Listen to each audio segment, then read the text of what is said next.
ह्या शिब्याचा कशाला फोन आला या? पैसे द्यायच्या नावाने बाबा नुसतं जीसीबी मागतो काम करायला. हॅलो हॅलो पिंटू दादा, अरे जेसीबी कुठे? साईडवर लागतोय जरा अर्जंट.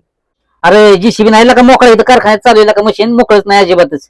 अरे काहीतरी ऍडजस्ट कर, लय अर्जंट आहे, जेसीबीच मिळा ना कोणाचा.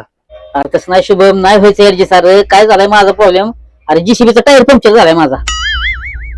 अरे एकट्याला जादबाई लागते, कोणच नाही जोडीला, होणारच नाही ऍडजस्ट. अरे टायर पंक्चर मुळे काय माझी चाकल बंद झाली आहे. अरे एवढंच ना, मी आलो तिथं 15 मिनिटात, लगेच पंक्चर काढू आणि लगेच जेसीबी घेऊन साईडवर येऊ.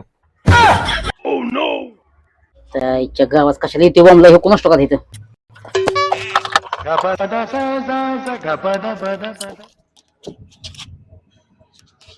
ही आता कधी बी हवा सोडायला लागला आता मला टायर मधली.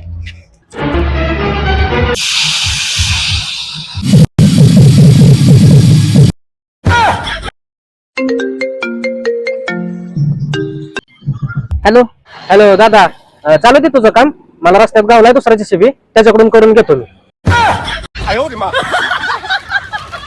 हे प्रभु हे हरि राम कृष्ण जगन्नाथ प्रेमानंद, ये क्या हुआ?